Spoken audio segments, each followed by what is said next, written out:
Welcome to the Health by Haven podcast. I'm your host, Haven Quinlan.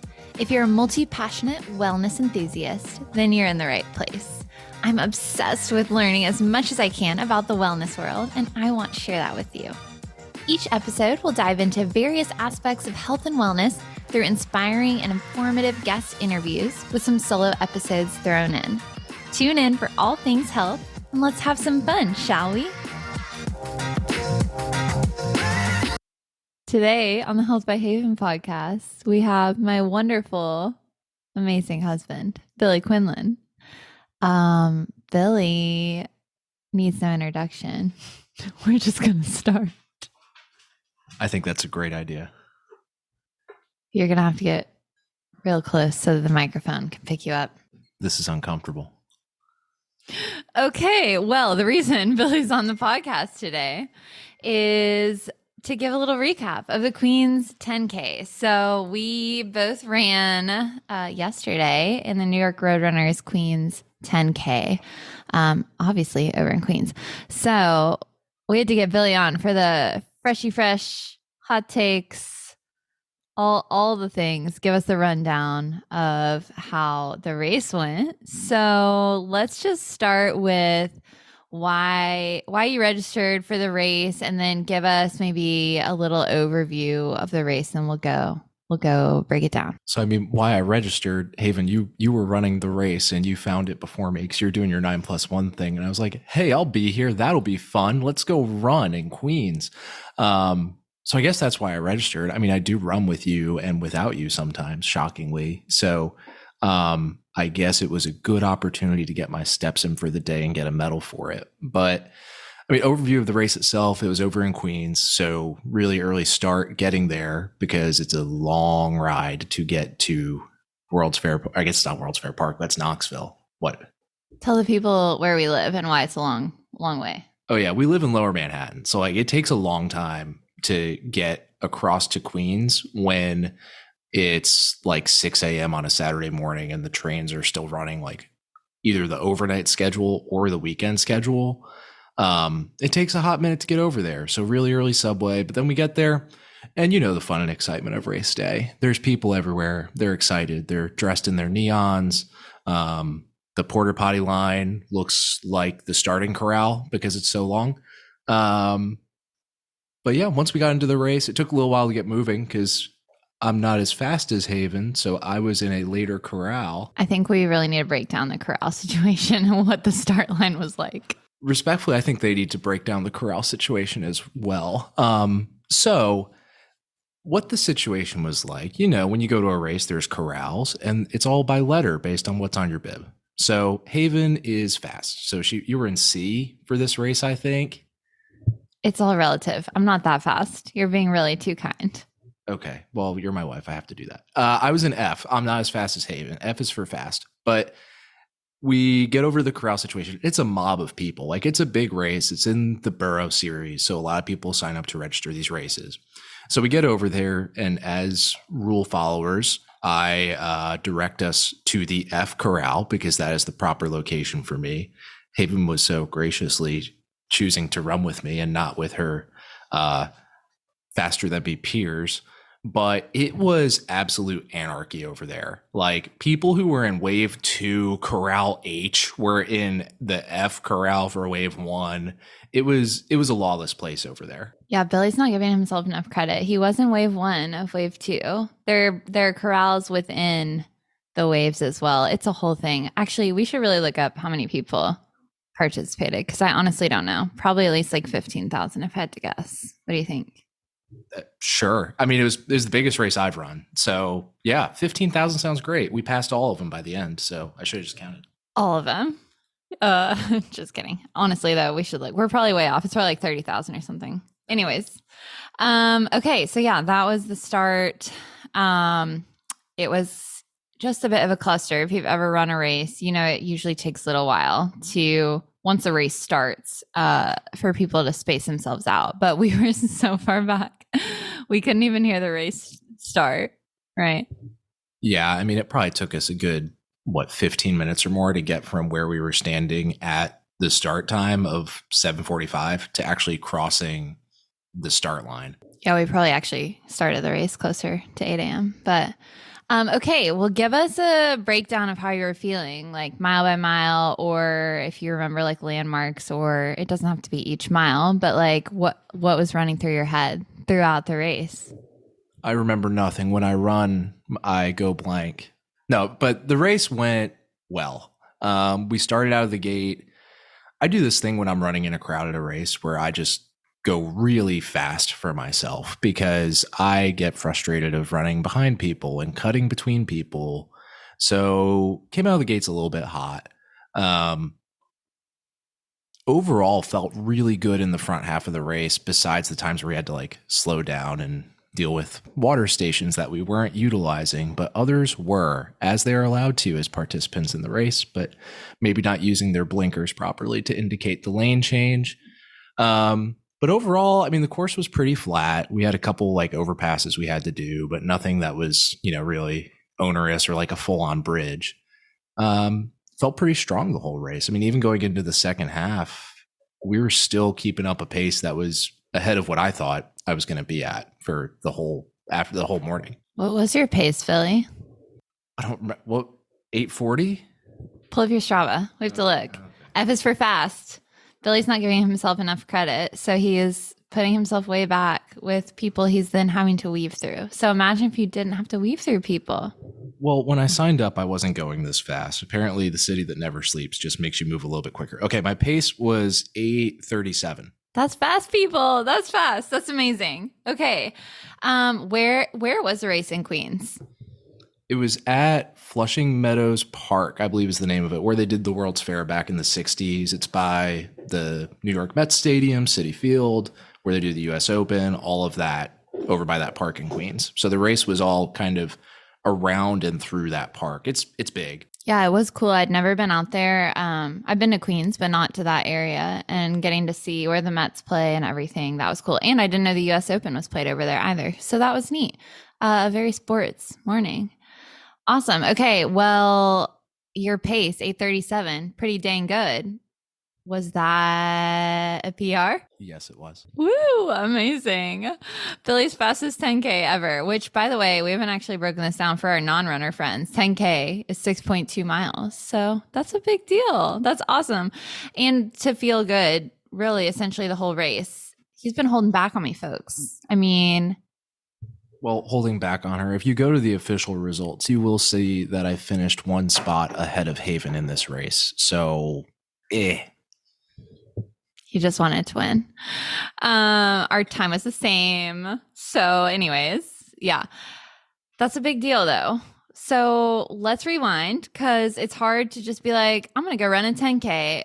Let's rewind a little bit. Tell us about when you started running and kind of how it's gone since then. So I'm thinking back. I actually think that the first time that I ran was high school. We were doing like an off-season baseball workout. And we had this track behind the school, Manasquan High School, go Warriors, go Big Blue. We had this track that was like not standard size. So we got sent out there to run like 4.5 laps or something, like whatever would equal a mile. And I got through like a lap and then I had to start walking. And like friendly teammates like ran a little longer to like keep me going and get to the finish line. So that was the first run. I probably didn't run again until we went to grad school in South Carolina. So that would have been 2017, I guess. I went for like one run just to see if I could run a mile. I did, that surprised me on its own. So I started at that point just needing some way to like move and get a workout in other than like sit still and move a weight. Yeah, I remember. Obviously, I didn't know you in high school, but I remember in grad school the first time you went and you're like, I ran a mile, and it was like a huge deal to run and also, and that is a big deal for people like to go out and do that. I think you have some stubbornness maybe that powered you through that mile. And now, okay, well, how do you get from barely ever running to running a mile to racing a 10K in a sub 9-minute mile pace? That's pretty impressive. Well, it took a little bit of time to get there. I mean, it's been a few years since then where like we've been adding more and more miles. I mean, there were a lot of times when we were living in South Carolina that like it would be a long run for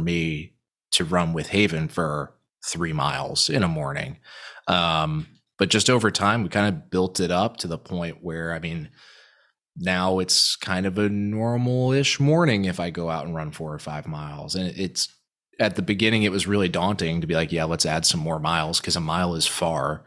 Um, but just from actually doing it, it's gotten a lot more attainable to run this kind of miles. Obviously, you're running more, so you're getting better at it, but over time, it just becomes a lot more achievable, or at least feels better. So it takes time, people, but you got to stick with it. Why do you run? Why do you like running? It's probably the easiest way to get all right, easiest is relative. It's not easy to run, but in terms of actually beginning your workout, it's probably the easiest to just get going, where it's like literally get dressed, put your shoes on and go. Cause I have this thing where like, if I take our dog out first thing in the morning and then sit down, the odds of me working out just drop off a cliff. But if I get up in the morning and just put my shoes on, it's really easy to just start going. So that's a lot of why I run now, because obviously I'd like to get a good workout in, but it's so simple to just put on your shoes, go outside and run until you don't feel like running anymore. Hopefully you time it well. So it's like a circle and you don't get, too far from home and have to begrudgingly walk back. But it's just really, it's simple to begin a workout and start your day with it. What's your favorite kind of workout? That's a hard question. I mean, really, all I'm doing right now is running. I haven't had a gym membership in years now. It probably is a run because I can't speak for everybody. I always get a good sweat in, even if it's a short run. And I feel pretty good at the end of it. Like I've gotten not all of my movement in for the day, but like all of my exercise to feel good with my day is all done in one little package first thing in the morning.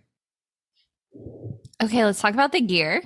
For those of us who love to shop or love the running gear, what did you race in? What were you wearing? That's an interesting question. My race gear, is that the right word? My race kit was brought to you by Target entirely, except for my running shoes.